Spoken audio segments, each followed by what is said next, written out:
Hi Girls and Girls, it's Emily here, and since spring is just right around the corner, I thought it would be fun to show you all how to paint some really pretty unique flowers using some unique tools. So what you're going to need for this craft is some paints, and you can use a different variation of colors. Any color you want to use, doesn't matter.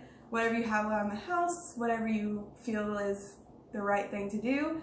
And then you can use a paintbrush if you have it. If you don't have a paintbrush, you can use the other one of our tools that we're going to use for the petals, which is a Q-tip. Works just as well as a paintbrush, so don't worry if you don't have a paintbrush. Next, you're going to need a fork and then a spoon, and these are going to help us make the petals. So let's get started. So first what I'm going to do is I'm going to paint the stem of my tulip. I'm going to use my paintbrush and then just paint a nice simple stem to hold the tulip petals. And I'm going to use green for that. Next I'm going to take the fork to make the tulip petals, and I'm going to make my tulip red. So I'm going to dip the fork in some red paint and make sure I get it all nice and coated. And then I'm going to take it and kind of like a stamp, I'm going to follow all the way up. And that's going to be my tulip. Next, what we're going to paint is a dandelion, one of the ones that you blow on to make wishes. And for this, I think I'm going to actually use just a Q-tip the whole time. So I'm going to use a Q-tip to paint the stem. And see how it works just as well as the paintbrush.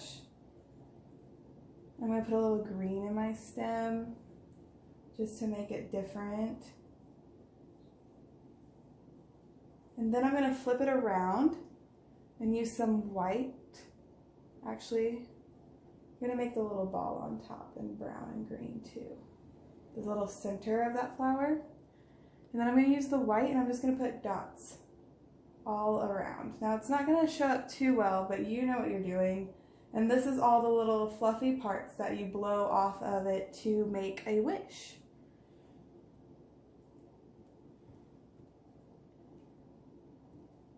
And that's your dandelion. Now you can use different colored construction paper for this too, so that white shows up a bit better, but this is what I had at my house, so I'm using the white paper. The last flower I'm going to show you how to paint is just your standard flower. I'm not quite sure which flower it is because it could be many. It could be a sunflower if you wanted it to.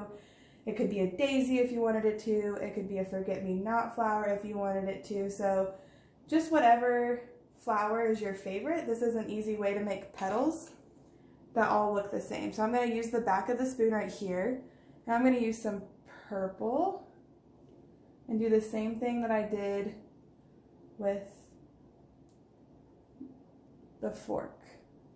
And I'm going to make different flower petals. You can make lavender with this and go all the way down the stem right here, or you can just make a flower that you see in your back garden, make a flower that you see in town when you go grocery shopping or something. Just whatever flower sparks your interest. Then after you do that, I'm going to use my paintbrush and I'm going to paint the center, that brown green color again, just so there's a centerpiece. And then you can do touch-ups in whatever you like. And that's how you paint flowers with all the different utensils at your house. I hope everyone's staying safe and having fun. I'll see you next time. Bye.